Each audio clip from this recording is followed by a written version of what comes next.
Baik, Assalamualaikum warahmatullahi wabarakatuh. Waalaikumsalam Salam warahmatullahi sejahtera buat wabarakatuh. kita semua. Baik, materi Nah, sesi kedua pada hari ini, tanggal 10 Maret 2019, saya host Agus Purnomo, moderator Ibu Amini Ikhtiari, presenter Bapak Mualim SPD. Untuk memimpin acara selanjutnya, saya persilahkan kepada Ibu Amini Ikhtiari. Dipersilahkan. Terima kasih Pak Agus. Assalamualaikum warahmatullahi wabarakatuh. Waalaikumsalam warahmatullahi Selamat wabarakatuh. pagi dan salam sejahtera untuk kita semuanya. Untuk sesi kedua ini, di mana ini adalah sesi ketiga yang jadwalnya dimajukan ke sesi 2, ditemani oleh host Pak Agus dan presenter pada pagi hari ini adalah Pak Mualim. Judulnya adalah pengembangan keprofesian berkelanjutan guru. Bagi Bapak Ibu dimohon untuk mematikan mikrofonnya agar tidak mengganggu jalannya pemateri dalam memberikan materinya, dan dimohon juga partisipasi aktif dari Bapak Ibu yang sudah bergabung di sini agar materi hari ini dapat berjalan lancar. Silakan saya berikan ke Pak Mualim untuk menyampaikan materinya. Ya, terima kasih Bu Amini.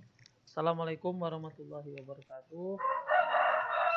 Selamat pagi dan salam sejahtera untuk kita semua. Pertama-tama marilah kita tahan-tahan ini memanjatkan puji dan syukur kepada Allah Subhanahu wa taala, Tuhan yang Maha Kuasa. Atas izinnya pada sesi 2 ini kita bisa bersama kembali untuk melanjutkan rangkaian kegiatan kita. Jadi di sini saya akan menyampaikan materi yang berkaitan dengan pengembangan keprofesian berkelanjutan bagi guru.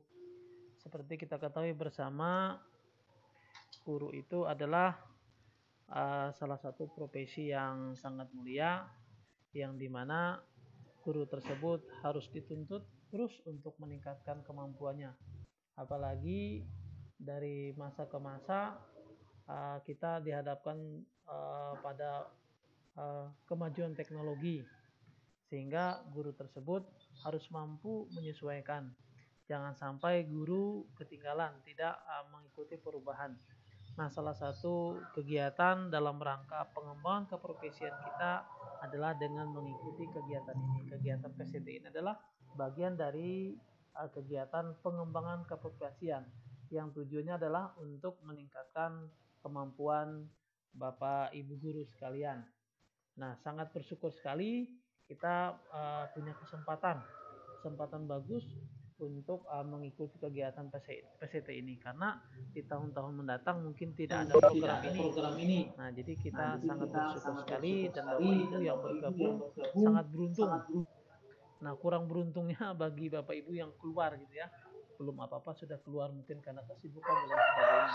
Tapi saya ucapkan selamat kepada Bapak Ibu yang masih stay, yang masih bertahan, yang masih istiqomah untuk mengikuti kegiatan ini sampai berakhir nanti, mungkin katanya sampai tanggal 15. Oke Bapak Ibu sekalian yang saya banggakan,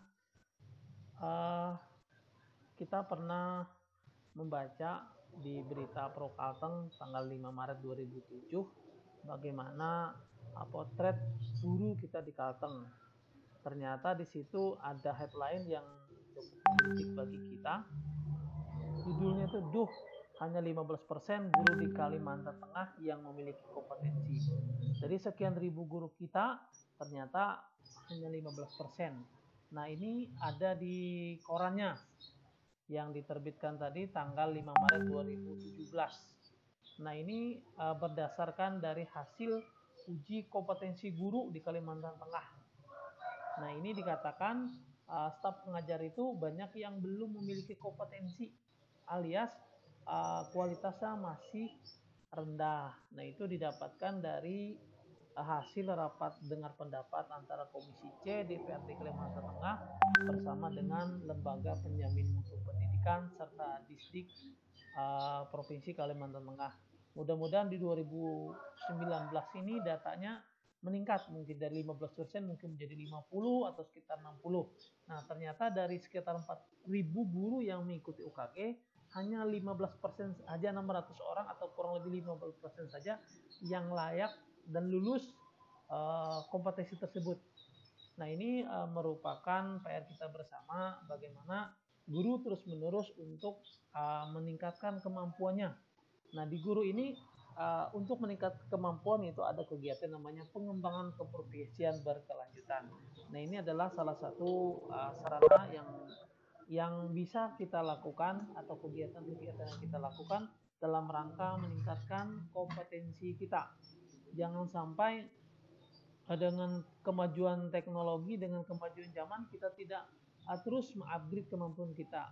Ujung-ujungnya nanti peserta didik kita yang kurang berkualitas juga. Jadi untuk menghasilkan siswa yang berkualitas tentu ditunjang juga oleh tenaga pengajar yang berkualitas, dan salah satunya adalah dengan penguasaan teknologi. Oke, kita masuk ke materinya, pengertian PKB. PKB adalah pengembangan kompetensi guru yang dilaksanakan sesuai dengan kebutuhan secara bertahap, berkelanjutan untuk meningkatkan profesionalitas guru. Jadi guru bisa mengukur kemampuannya. Jadi di yang sebelah mana yang lemah seperti itu. Nah, dari lemah itulah yang nantinya secara bertahap akan ditingkatkan melalui berbagai macam kegiatan. Nah, seperti itu. PKB dilaksanakan agar guru dapat memelihara, meningkatkan, dan memperluas pengetahuan dan keterampilannya untuk melaksanakan proses pembelajaran secara profesional. Jadi kalau guru itu pengetahuannya luas, keterampilannya bagus, muaranya nanti dia akan menampilkan proses pembelajaran yang bermutu di kelas. Nah, kalau gurunya tidak profesional, maka dia akan menampilkan pembelajaran yang seadanya. Akhirnya siswanya bosan, ngantuk, tidur, dan sebagainya, karena guru tidak menampilkan proses pembelajaran yang berkualitas. Makanya untuk menghasilkan pembelajaran yang berkualitas, guru harus terus-menerus meningkatkan kompetensinya seperti itu. Kita lanjutkan. Tujuan PKB guru, tujuan umum untuk meningkatkan kualitas layanan pendidikan di sekolah atau madrasah dalam rangka meningkatkan mutu pendidikan. Jadi salah satu faktor yang menentukan mutu pendidikan adalah guru di samping standar-standar yang lain, SAPAS dan sebagainya. Cuma yang menjadi ujung tombak di sini adalah ditekankan adalah gurunya. Kalau gurunya bagus, insya Allah walaupun sarana-prasarana terbatas, mutu pendidikan pun akan meningkat. Tujuan khususnya meningkatkan kompetensi guru untuk mencapai standar kompetensi yang ditetapkan dalam peraturan perundang-undangan yang berlaku, seperti itu. Standar kompetensi guru kan ada kompetensi sosial, pedagogi, kepribadian, dan lain sebagainya.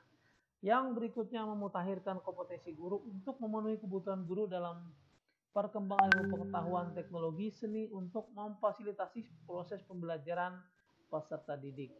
Jadi karena ada di daerah-daerah tertentu yang peserta didik itu sulit mengakses teknologi, mengakses internet, sehingga dia hanya sumber belajarnya itu buku dan guru. Nah, dan dengan kondisi seperti ini memang guru yang menjadi sumbernya. Mungkin berbeda dengan daerah-daerah perkotaan yang memang akses internet itu mudah. Jadi sehingga walaupun guru dengan keterbatasannya, siswa itu bisa mencari sumber-sumber yang lain untuk meningkatkan kualitas siswa itu sendiri. Nah, tapi kalau daerah-daerah tertentu, ya guru itu menjadi sentralnya gitu, ibaratnya teacher center gitu ya. Jadi guru yang menjadi pusat belajar utama. Yang ketiga, meningkatkan komitmen guru dalam melaksanakan tugas dan fungsinya sebagai tenaga profesional. Jadi guru ini sekarang disebut sebagai tenaga profesional. Cirinya profesional adalah dia menguasai perkembangan ilmu teknologi, kemudian ujung-ujungnya diberi tunjangan, tunjangan profesi. Kalau guru yang sudah memiliki tunjangan profesi dianggap sudah profesional, walaupun perlu ditingkatkan lagi kemampuannya. Yang berikutnya menumbuhkan rasa cinta dan bangga sebagai penyandang profesi guru. Jadi artinya ketika guru itu memiliki ilmu yang mumpuni, menguasai teknologi dan sebagainya, jadi dia uh, artinya menggeluti profesinya itu dengan enjoy gitu, tidak dengan terpaksa gitu. Karena ada rasa kebanggaan gitu, karena dia memang benar-benar profesional gitu loh. Jadi enjoy saja gitu. Makanya tidak heran ketika guru yang profesional dia masuk kelas malah gembira gitu, bukan menjadi beban. Nah, jadi semangat gitu ya, karena dia menguasai gitu. Yang menjadi masalah kadang-kadang tuh guru tidak menguasai, jadi akhirnya mau masuk itu bingung. Apa yang mau disampaikan, apa yang mau dibagi dengan siswanya. Nah, jadi artinya proses pembelajarnya dari zaman dulu sama itu, bawa buku nyatat, kemudian nyatat ini gurunya santai, siswanya di papan tulis dan sebagainya. Ini menunjukkan mungkin ini kurang profesional. Berikutnya meningkatkan citra harkat dan martabat profesi guru di masyarakat. Jadi ketika guru profesional dia tuh memiliki ini ya apa namanya kebanggaan, pede lah ibaratnya. Wah saya ini guru profesional gitu, menguasai ini, menguasai itu dan lain sebagainya. Jadi artinya harkat dan martabatnya itu jadi lebih meningkat. Jadi pede. Apalagi sudah ditambah dengan adanya tunjangan profesi. Jadi tidak dilecehkan lagi. Penghasilannya sudah lumayan gitu ya. Yang berikutnya menunjang pengembangan karir guru. Nah, proses PKB itu ada dari perencanaan dulu, kemudian implementasi, evaluasi dan refleksi. Jadi memang benar-benar direncanakan. Biasanya ada istilah evaluasi diri dulu. Jadi guru mengevaluasi diri apa-apa yang menjadi kelemahannya, kemudian bersama tim di sekolah, biasanya seperti itu bagi sekolah-sekolah yang sudah jalan, itu direncanakan bersama apa yang mau kegiatan seperti apa yang mau dilakukan dalam rangka proses pengembangan itu. Misalnya ada grup yang tidak bisa membuat perangkat pembelajaran misalnya. Ada guru yang kelemahannya kurang menguasai kelas. Ada guru yang tidak bisa membuat slide presentasi dan sebagainya. Dari situ bisa direncanakan apa-apa yang mau kita lakukan seperti itu. Nah, itu bagi sekolah-sekolah yang sudah berjalan, yang sudah tim PKP-nya sudah bagus, itu biasanya sudah ini. Cuma di sekolah kami masih belum proses lah seperti itu ya. Jadi pengembangannya masing-masing guru saja gitu ya. Masing-masing guru saja. Dan kebanyakan guru ini sungkan gitu ya. Sungkan menyampaikan kelemahannya. Nah, jarang misalnya ada guru yang melaporkan ke kepala sekolah, Pak, saya ini nggak bisa komputer gitu, jarang. Pak, saya ini mengajarnya kurang pede gitu, jarang kebanyakan. Jadi akhirnya ketidakbisaan itu dipendam sendiri, sebenarnya dibagi jadi supaya bisa dicarikan solusinya seperti itu. Nah, jadi artinya berarti guru itu kurang peduli dengan kemampuannya gitu ya. Nah, komponen PKB itu ada di Permenekpan dan RB nomor 16 tahun 2019 pasal 11 ayat C. Jadi ada komponennya aja pengembangan diri, ada karya inovatif, ada publikasi ilmiah. Nah, macam dan jenis kegiatan. Yang pertama pengembangan diri. Ini jenis kegiatannya diklat fungsional. Jadi diklat fungsional ini adalah diklat-diklat yang diselenggarakan oleh lembaga-lembaga terkait untuk meningkatkan kemampuan guru. Nah, ini bisa diikuti oleh guru. Ini yang disebut dengan pengembangan diri. Jadi guru seperti yang baru-baru ini kan ada dilaksanakan pelatihan PPK yang di LPMP. Nah, ini adalah contoh diklat fungsional dalam rangka pengembangan diri, bagaimana guru itu menguasai materi-materi yang berkaitan dengan pengembangan karakter siswa. Nah, seperti itu. Yang berikutnya kegiatan kolektif guru. Kegiatan kolektif guru ini bisa jadi kegiatan bersama, mungkin mengikuti seminar dan sebagainya.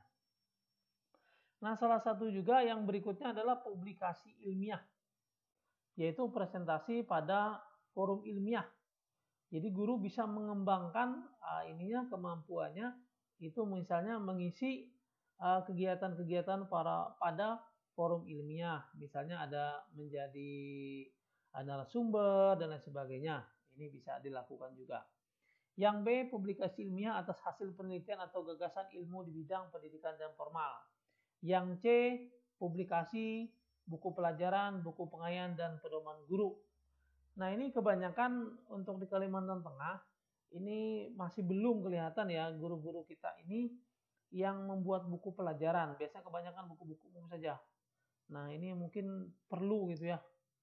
Memang berat sih ya seperti itu, cuma kalau tidak dimulai kapan gitu ya. Ya mudah-mudahan lah kita yang ikut di PCT ini ya bisa pelan-pelan gitu ya.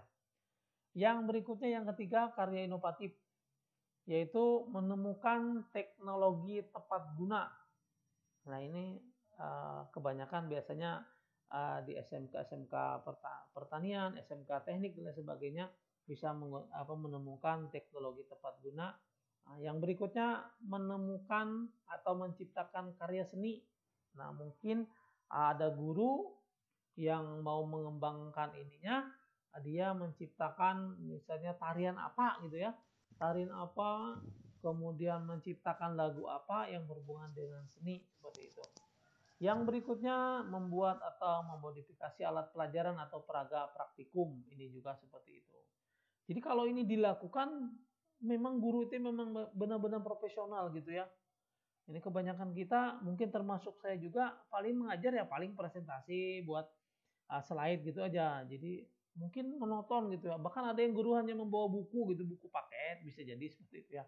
Buku paket, kemudian dikasihkan ke sekretarisnya, kemudian sekretarisnya mencatat, kemudian habis waktunya seperti itu ya. Nah, ini seperti itu. Nah, bisa jadi itu yang membuat siswa bosan juga. Yang berikutnya, mengikuti pengembangan penyusunan standar pedoman soal dan sejenisnya. Nah, sekarang kan untuk soal USBN, nah itu dikembalikan ke masing-masing kabupaten kota. Nah, biasanya kalau di Seruyan itu ada materi dulu, materi misalnya tentang penyusunan cara menyusun soal-soal USBN atau membuat soal-soal USBN. Nah, jadi guru nanti bisa berpartisipasi membuat soal-soal yang memang benar-benar berkualitas atau coach. Nah, kegiatan PKB guru ada informal, ada formal, ada semi formal. Nah, informal ini biasanya diikuti oleh guru yang tidak terstruktur, beda dengan formal. Kalau formal itu kan mungkin kayak LPMP, dinas dan sebagainya yang menyelenggarakan seperti itu. Nah, prioritas kegiatan PKB guru. Jadi guru-guru seperti apa yang menjadi sasaran untuk dilakukan pengembangannya. Nah, yang pertama, kompetensi yang diidentifikasi di bawah standar berdasarkan evaluasi diri. Nah, jadi guru memang harus melakukan evaluasi. Evaluasi ini bisa diri sendiri atau teman sejawat yang menilai kita. Nah, evaluasi ini biasanya pada waktu kegiatan supervisi itu bisa teridentifikasi yang mana yang menjadi kelemahan guru melalui supervisi. Cuma ada kalanya supervisi ini memang tidak mencerminkan keadaan yang sebenarnya. Kita mau menilai teman kita atau mengevaluasi teman kita, dibilang jelek nanti tersinggung gitu atau kurang menguasai kelas atau jadi rasa tidak enak ini yang sebenarnya yang bisa juga menjadi penghambat bagi Bapak Ibu guru untuk meningkatkan kualitasnya di bawah standar. Nah, yang pertama yang di bawah standar ini, yang kompetensinya ini yang perlu ditingkatkan melalui kegiatan PKB. Yang berikutnya, kompetensi yang diidentifikasi oleh guru perlu ditingkatkan. Nah, jadi kompetensi tadi yang mana yang perlu ditingkatkan. Misalnya ada guru yang pinter gitu, tetapi kompetensi sosialnya, kompetensi kepribadiannya kurang, dia tidak bisa bergaul, tidak apa. Jadi ini juga yang perlu diinikan gitu ya, perlu ditingkatkan.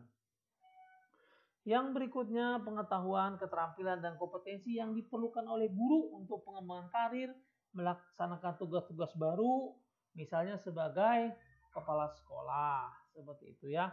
Jadi pengetahuan yang mesti diperlukan, misalnya siapa tahu guru itu diamanahi oleh dinas sebagai kepala sekolah sebagai tugas tambahan. Nah ini juga perlu Bapak Ibu guru untuk terus meningkatkan pengetahuan dan keterampilannya. Siapa tahu nanti ditawari atau diikutkan ke dalam seleksi menjadi kepala sekolah. Nah ini kalau gurunya tidak mau mengembangkan kompetensinya dengan itu saja, maka sulit nanti direkomendasikan untuk mendapat tugas tambahan atau tugas baru sebagai kepala sekolah. Yang berikutnya, pengetahuan, keterampilan, materi yang dibutuhkan berdasarkan laporan evaluasi diri sekolah atau rencana tahunan pengembangan. Jadi kalau memang sudah jalan itu memang enak ya. Jadi ketika pertama kali dilakukan EDS, berapa guru yang perlu ditingkatkan pengetahuannya, keterampilan sebagainya, sehingga akan dimunculkan ke dalam rencana program sekolah. Nah, selama ini di sekolah itu kebanyakan karena tidak ada evaluasi tentang kompetensi guru, jadi sulit memprogramkan di anggaran sekolah gitu ya. Apa yang mesti ini, misalnya di sekolah kita ada 5 guru yang tidak kompeten dalam hal komputer misalnya. Jadi kita bisa membuat kegiatan-kegiatan di sekolah, kegiatan rencana yang ada di anggaran sekolah untuk melakukan misalnya pelatihan seperti itu. Karena tidak ada ini, ya maka nggak jalan. Yang berikutnya, pengetahuan, keterampilan, dan kompetensi khusus yang diminati oleh guru. Oke, nah mekanisme PKB guru. Nah yang pertama, mekanismenya guru melakukan evaluasi diri pada awal semester. Evaluasi diri itu menilai dirinya, apa yang menjadi kelemahan saya pada semester sebelumnya.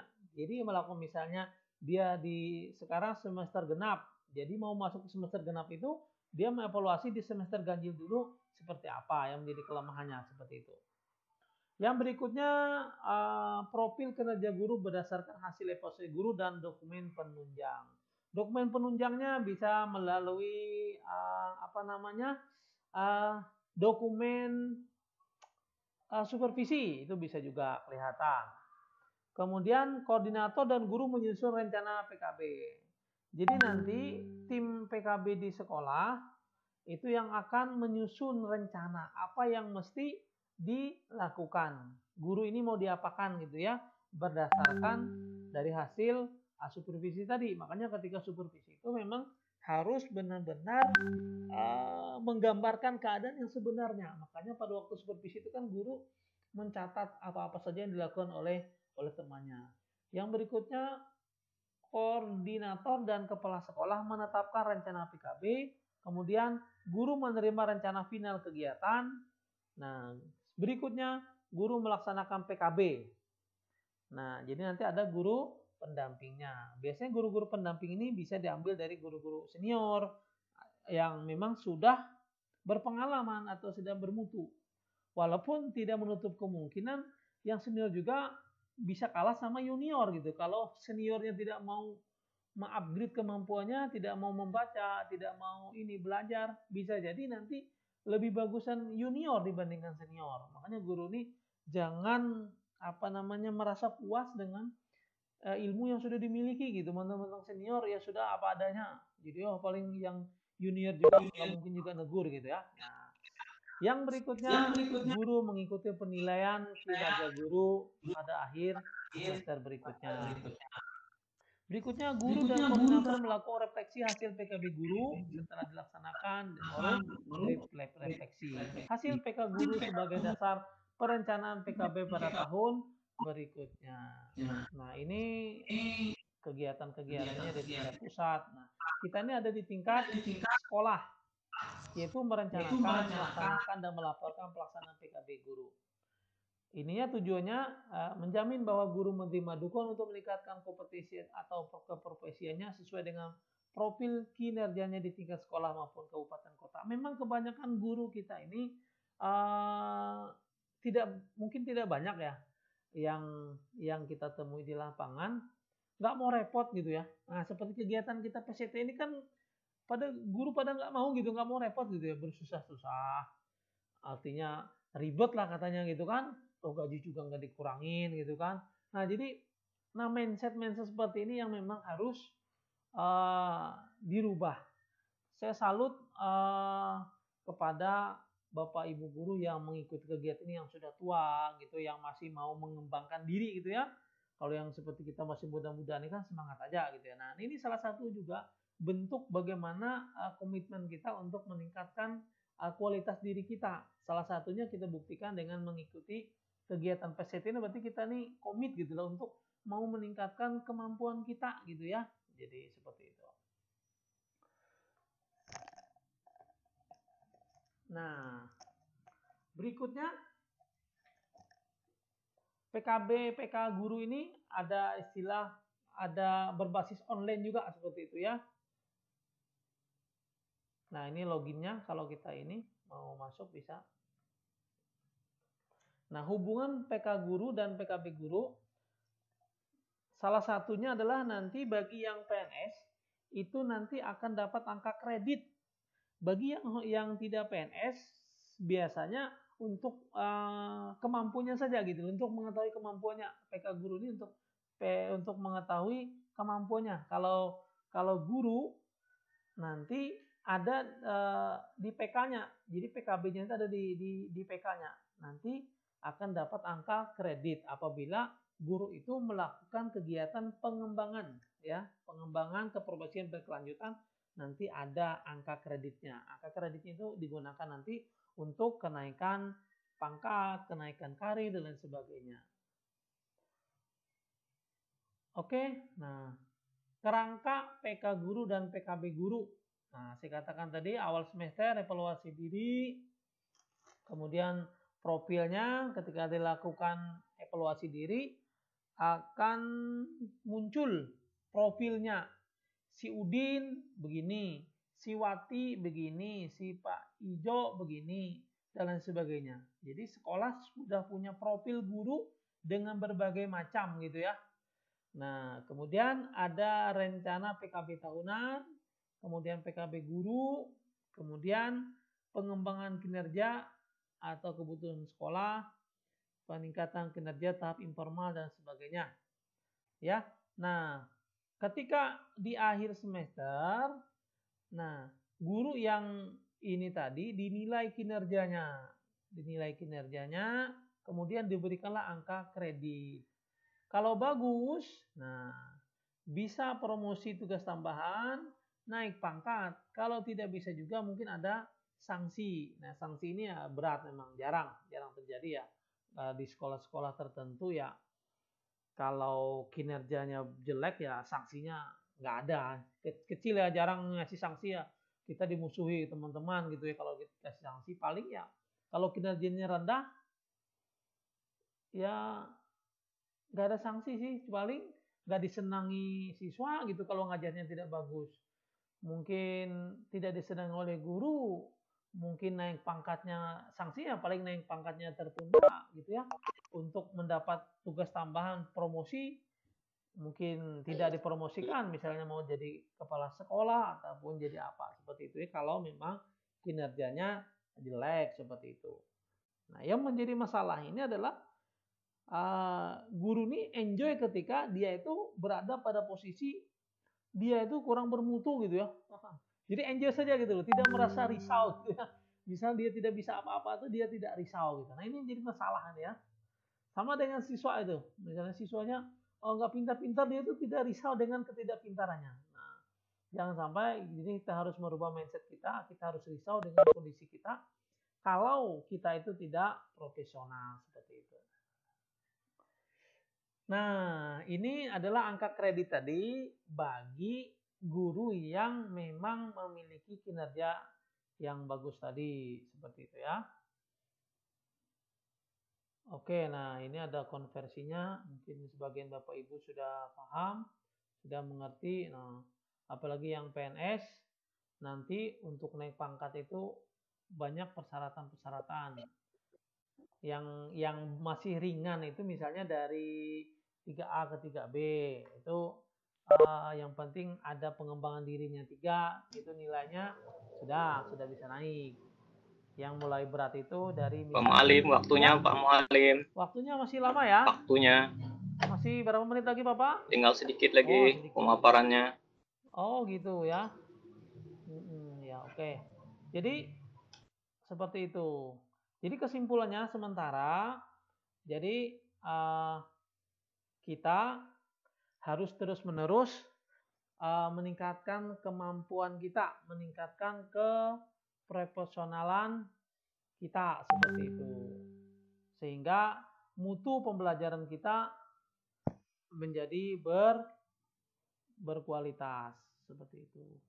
Mungkin selanjutnya saya persilahkan kepada moderator untuk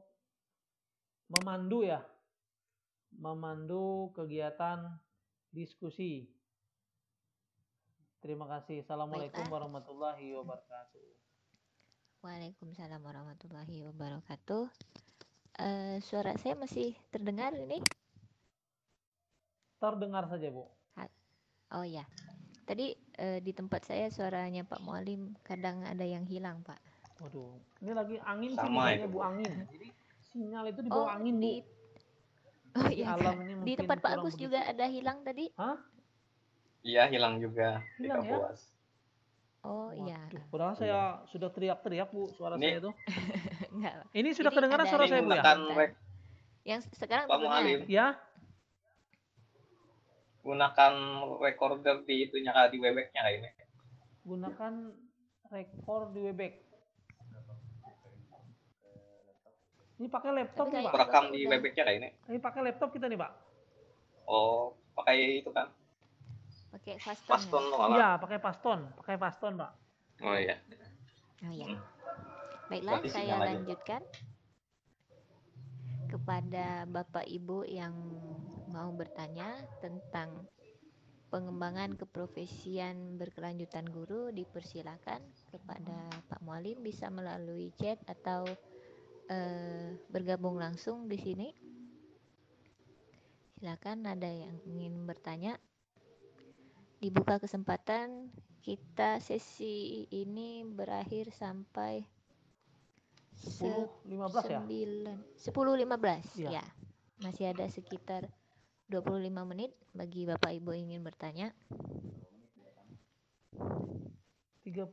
baru 33 menit nih rekaman nih. Iya, Setengah jam lagi, masih lama, Bu. masih ada sekitar setengah jam. Berarti Apakah tadi ada tuh yang ingin bertanya? Lambat ya lambat kita mulainya. Enggak juga, Jam Pak. 9.15 ya tadi. Iya, Iya, ini tadi mulai 9.15 sampai jam 10.15 kan? Iya. Iya. Ya kan? Iya, Pak. Iya, Pak. Jam 9.15 sampai jam 10.15. Iya. Iya. Ini sekarang kan baru jam 9.48. Kalau sekarang jam ya? 9.48. Nah, masih lama kan? Iya. 48 ya. Masih lama, Pak. 48, 15. Setengah jam lagi lah. Silakan Mungkin. Bapak Ibu yang sudah bergabung ingin bertanya tentang PKB, karena memang menjadi guru profesional itu memang kalau dibilang berat juga berat, karena banyak yang harus kita dalam tanda kutip korbankan. Kalau kita mau meningkatkan kompetensi diri, yaitu kita perlu waktu lebih untuk belajar lagi, untuk sharing kepada yang lebih senior tentang bagaimana menjadi guru profesional di luar jam tanggung jawab sendiri sebagai guru ngajar di kelas, juga harus meluangkan waktu untuk meningkatkan lagi kompetensi kita. Boleh Silakan. bertanya, Bu? Ya, silakan dengan Pak Chandra. Iya, Bu. Ya, silakan Pak Chandra. Ini mau tanya, Bu, ya, kemungkinan pemateri juga tahu kan ini salah satu kendala pribadi lah gitu, Bu, ya, yang saya alami di sini. Di sini Saya itu pegawainya angkatan tahun CPNS-nya angkatan tahun 2015, Ya, 2015 ya. terus PNS-nya itu angkatan tahun penghapusan tahun 2017. Jadi untuk mengurus pak awal penetapan angka kredit itu kan harus menunggu SK Japung, Bu ya, kalau nggak salah. Iya. ya, SK Japung kan karena situ sudah tertera angka kreditnya, kalau nggak salah itu kemarin 103. Nah itu dikeluarkan kemarin SK Japungnya dari pemerintah kabupaten. Ya benar Pak. Nah, ternyata pada tahun 2017 juga kan kita nih, saya guru SMA pindah ke provinsi, Pak. Iya. Langsung alih ke jadi pegawai provinsi kan gitu, Pak. Mm-mm. Nah, jadi sempat galau juga kemarin di situ, Pak. Kami minta pak itu di kabupaten kah atau di provinsi kemarin kan gitu ceritanya. Iya. Sempat tanya ke provinsi, provinsi lempar ke kabupaten, kabupaten tanya lagi, lempar ke provinsi. Jadi galau kemarin itu Pak sama teman-teman. Akhirnya dapat kejelasan bahwa SK pak awal itu diterbitkan dari kabupaten karena yang menerbitkan SK Japung kabupaten, otomatis yang menerbitkan pak awal kabupaten kan gitu Pak.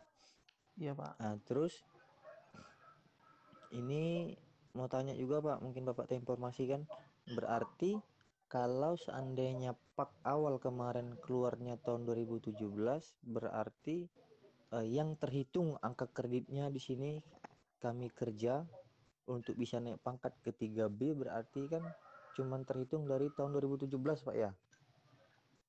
Jadi gini Pak, Untuk pengalaman ya Pak ya. Pengalaman iya juga Pak. karena sini kan berarti saya di sini mungkin di rumah ini paling senior gitu. Paling Nah senior ya Pak, mungkin makanya gitu itu ya. yang mau bertanya yang junior nih Pak. Jadi kayak pengalaman kami itu, jadi kalau kasus kayak punya Bapak ini semestinya dari Pak di 2015 itu sebenarnya Pak, sebenarnya. Kalau karena kami dulu kan naik pangkat tuh masih di kabupaten, jadi saya itu kan angkatan 2006.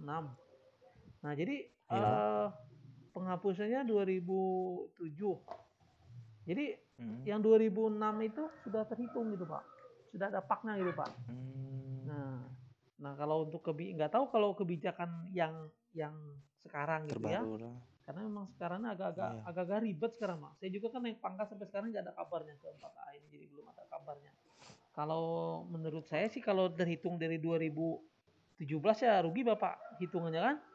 Padahal di Iya makanya itu Pak. 2015-16 kan ada kegiatan kita mengajar dan lain sebagainya. Kalau dihitungnya Iya. dari 2017 ya rugi sebenarnya kan. Nah, tapi Makanya nggak ada sempat kejelasan jadi Pak ya dari pihak Pak, pihak bagian kepegawaian di dinas provinsi Pak, dinas pendidikan. kemarin sempat ini juga Pak, sempat ada pertanyaan juga dan penjelasan dari mereka pun katanya ya Ibu Rita. kalau Ibu Rita atau siapa? Ibu, iya sama Bu Rita Pak. Oh, Bu Rita ya. Kata beliau memang terhitungnya untuk gelombang kalian itu terhitungnya mulai dari PNS katanya. Oh, dari PNS Pak ya. Iya makanya terhitung dari 2017 berarti kan ya ampun maaf kan berarti 2 tahun itu kan nggak ada terhitung kan gitu Pak, angka kreditnya gitu. Istilahnya sukarela lah kan. Ya memang dulu memang gitu juga Pak. Ada beberapa kabupaten ini makanya kayak dulu kayak di Kobar kalau nggak salah itu mereka boleh ngajukan naik pangkat itu setelah penghapusan. Setelah dia jadi PNS. Tapi di Surian dulu, saya kan dari Surian nih. Di Surian itu Iya Pak. dihitung dari CPNS. Jadi saya itu 2008 itu sudah 3B. Di 2006, 2007, 2008 itu sudah 3B. Jadi langsung 3B. dihitung dari itu, dari CPNS. Tapi kalau di Kobar itu kebijakannya setelah PNS. Nah, seperti itu. Jadi kalau penghapusannya lama juga gitu kan. Jadi memang beda-beda sih. Nah, walau alam apakah sekarang itu memang diseragamkan? Apakah boleh mengajukan atau pak yang digunakan itu setelah PNS? Nah, bisa jadi kebijakannya seperti itu Pak. Kan dari tergantung BKN ini Pak.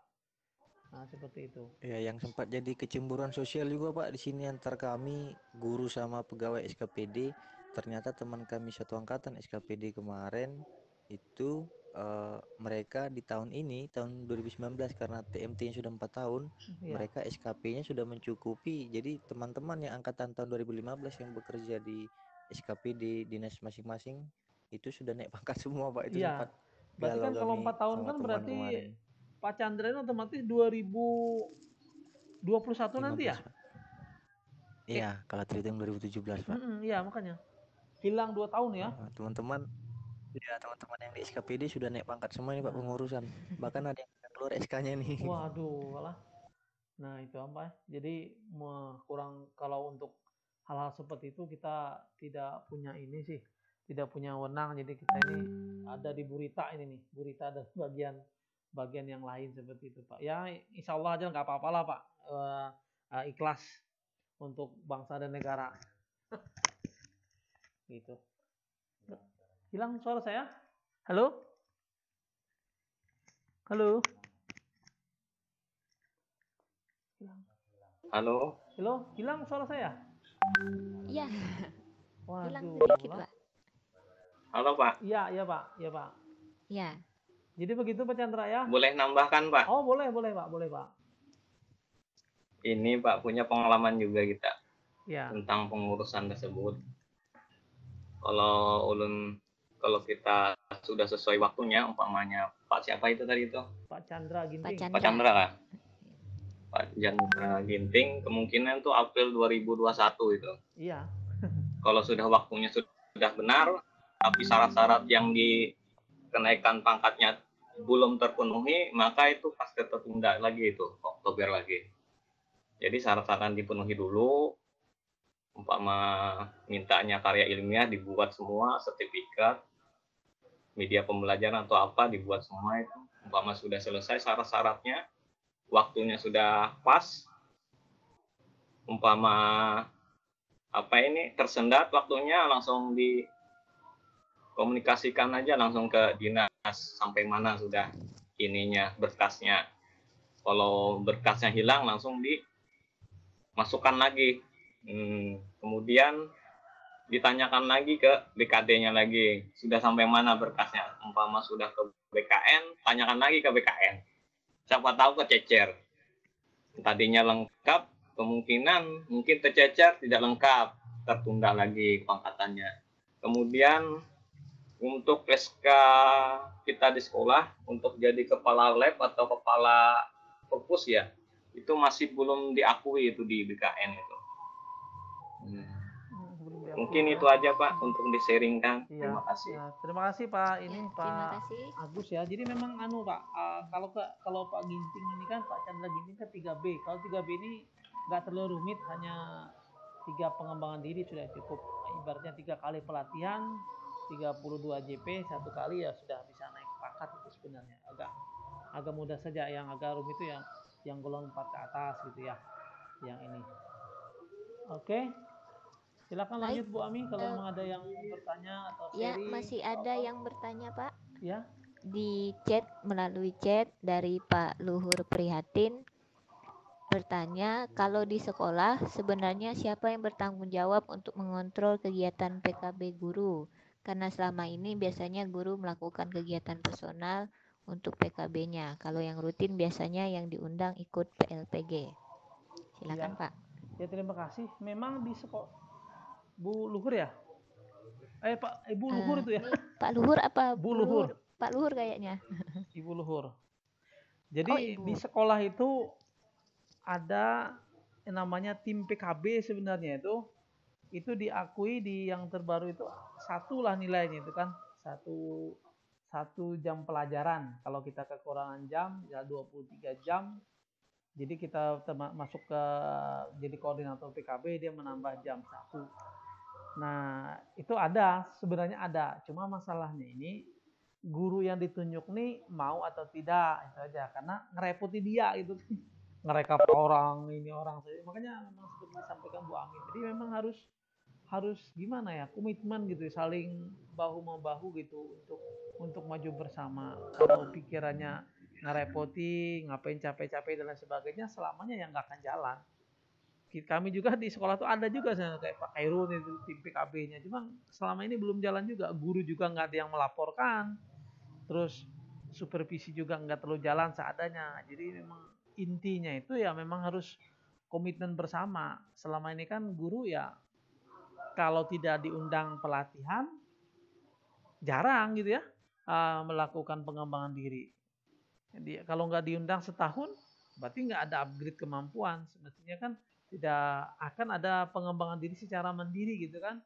Baca-baca buku atau bertanya dengan teman-teman yang sudah menguasai dan sebagainya bisa aja sih kalau memang mau seperti itu. Cuma tergantung ke gurunya lagi sih ya, mau apa tidak seperti itu. Jadi jawaban saya Bu Luhur, di sekolah itu memang harus ada memang tim PKB seperti itu untuk membantu kepala sekolah untuk memastikan guru-guru yang bermasalah dalam hal kompetensinya. Dia ikut membantu merekomendasikan sehingga kepala sekolah nanti mengambil keputusan apa kegiatan PKB apa untuk meningkatkan kompetensi guru berdasarkan rekomendasinya seperti itu. Itu Bu Ami ya penjawabannya, mudah-mudahan Ya, gimana bisa dipahami. Ibu Luhur? Ibu Luhur. Ibu Luhur masih ada di sini nggak? Gimana jawabannya, atau mau bertanya lagi Ibu Luhur atas tadi yang disampaikan Pak Mualim? Sudah nggak ada lagi Ibu Luhur nih? Oh ada ya Luhur ya? Masih ada. Oh masih ada.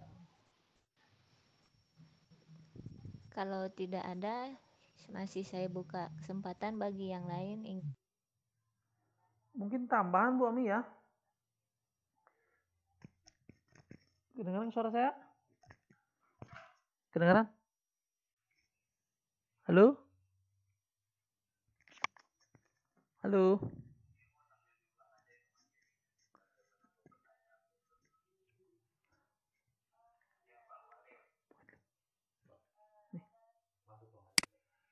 Halo?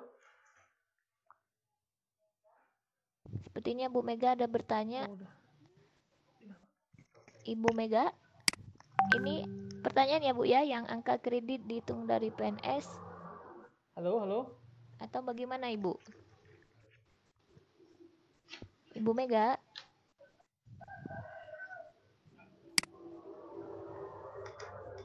Oh bukan Ibu. Oh ya. Saya kira Ibu Mega ingin bertanya, menulis di chat. Apa masih ada lagi yang bertanya? Tanya lagi boleh Bu? Ya silakan, dengan siapa? Pak Chandra Pak gitu Chandra. sini Bu, mau tanya Oh lagi, Pak Bu. Chandra lagi. Silakan Pak Chandra. Ya. Ini Bu, mungkin karena masih baru kan Bu, masih miskin pengalaman kan kurang lebih itu. Ya Mau silakan Pak. tanya,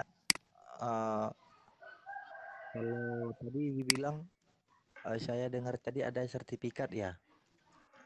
Untuk sertifikat itu yang kita dapatkan dari pengembangan diri guru itu ada kriteria minimal kah? Contoh berapa jam di sertifikat ini baru diakui kah? Oh ya, silakan Pak Mualim. Ya, Apakah jadi itu ada 32 jam Pak minimal Pak. 32 jam itu berarti nilainya 1 gitu ya. 1.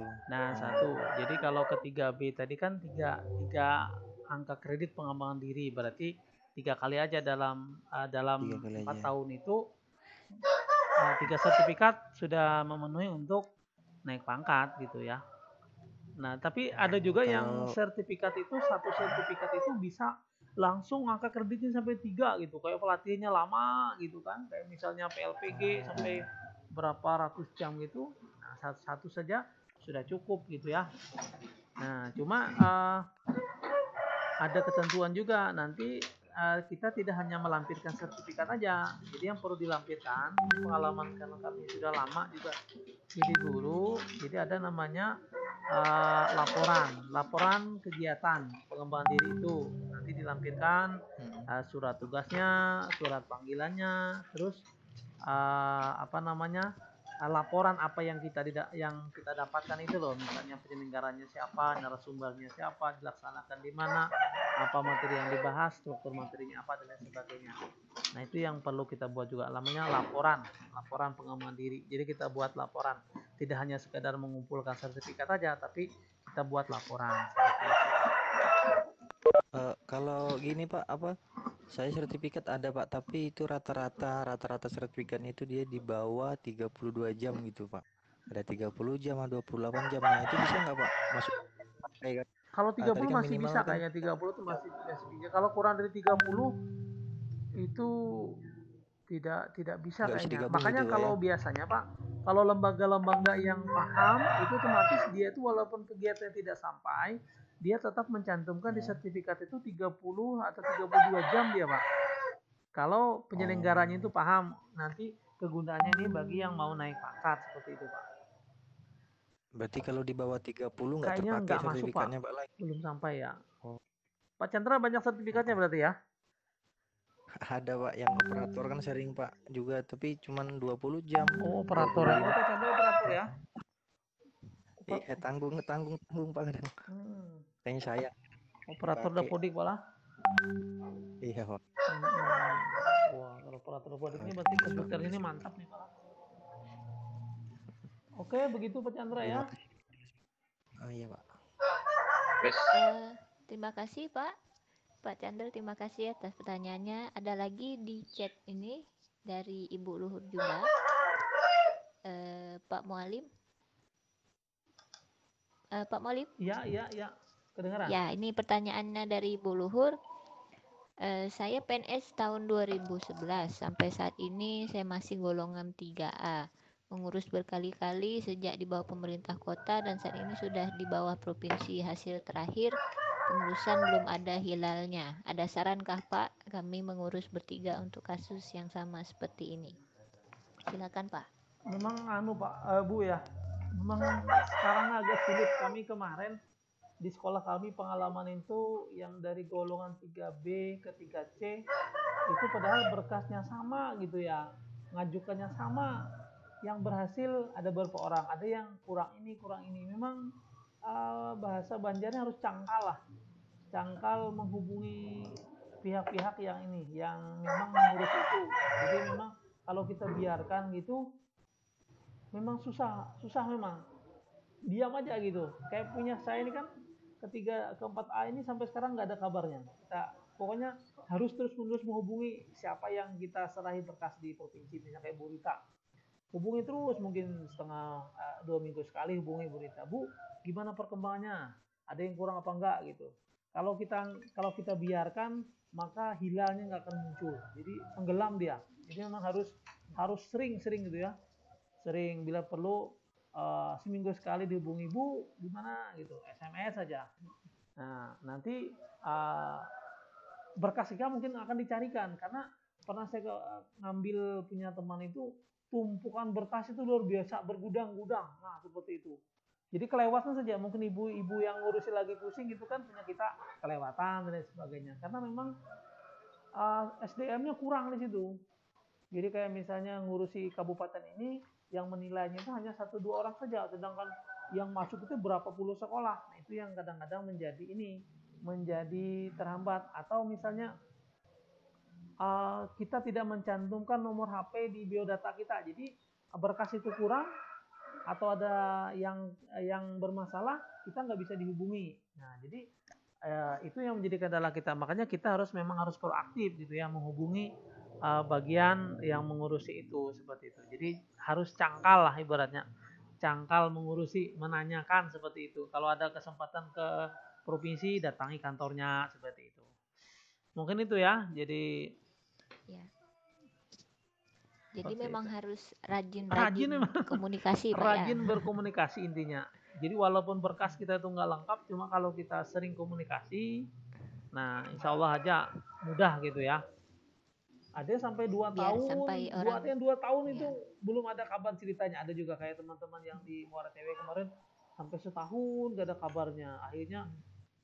Akhirnya periode April ganti lagi ke periode Oktober gitu. Nanti lama-lama lagi ke April lagi. Memang seperti itulah dilema kita naik pangkat ini. Jadi memang harus rajin-rajin lah. Jangan mudah menyerah. Lanjut terus seperti itu. Iya, terima kasih Bapak. Halo. Ibu. Iya. Pak Mualim. G. Boleh nambahkan Pak Mualim? Boleh. Oh, iya. Siap. Silakan Pak. Ini Pak, kalau bisa Ibu siapa tuh ya? Luhur. Ibu Luhur. Oh, ibu lukur. Ibu lukur kalau memang berkas dan waktunya sudah benar pas atau sesuai, berkasnya sudah di dinas, nanti minta tanda terima atau daftar listnya itu di dinas. Kalau sudah ada, nanti ke BKD lagi. Di BKD nanti tanyakan lagi, sudah sampai mana tuh? Daftarnya ada enggak? Biasanya itu ada di komputer atau semua diperlihatkan itu. Oh, sudah sampai BKN katanya. Ini sudah diantar sana. Kemudian di BKN lagi kalian ibu tanyakan. Kalau saya dulu itu langsung ke BKN-nya sana di Banjarbaru menanyakan. Ini kurangnya. Ini sih di Oh, gitu. Halo? Iya. Iya. Iya, Pak. Iya, oh gitu. Seperti itu aja jalan gambarannya. Jalan gambarannya mas seperti itu. Jadi Saya setuju itu, Pak. ya Harus cangkal itu. harus cangkal memang.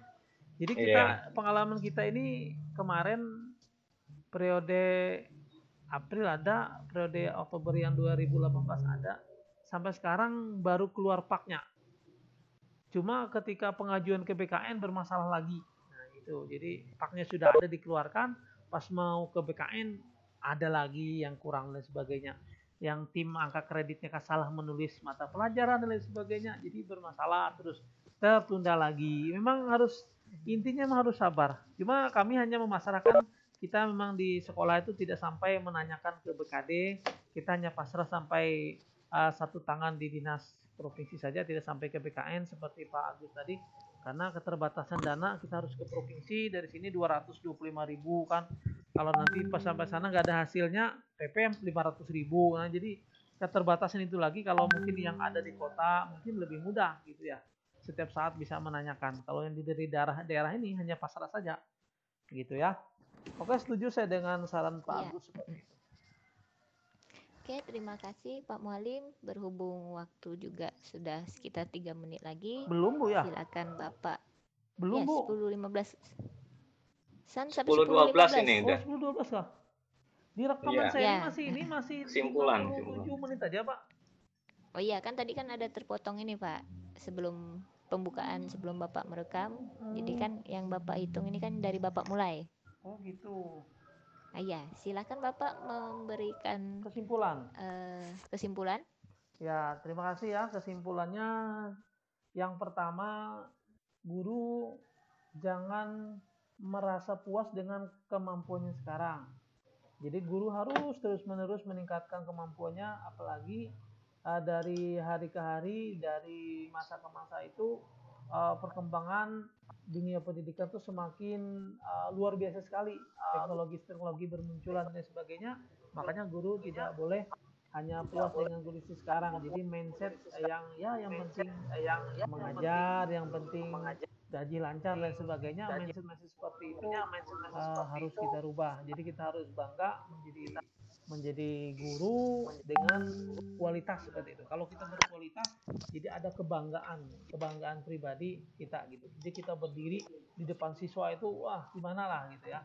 Nah jadi masalahnya seperti itu. Jadi kita harus, yang pertama tadi, jangan mudah bangga dengan kemampuan kita, terus menerus kita meningkatkan kemampuan kita. Jangan malu bertanya dengan senior, jangan malu bertanya dengan junior yang memang sudah menguasai seperti itu. Terus membaca, terus mengakses dan sebagainya untuk meningkatkan kemampuan kita, meningkatkan profesionalitas kita.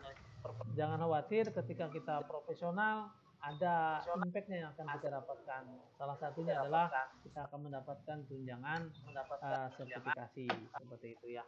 Mungkin itu saja dari saya. Terima kasih kepada kawan-kawan guru sekalian yang sudah berpartisipasi, sudah memberikan pertanyaan, sudah memberikan saran. Terima kasih sekali lagi. Mudah-mudahan kita bisa bertemu di lain waktu dan kesempatan. Saya akhiri. Assalamualaikum warahmatullahi wabarakatuh. Saya kembalikan kepada Waalaikumsalam warahmatullahi wabarakatuh.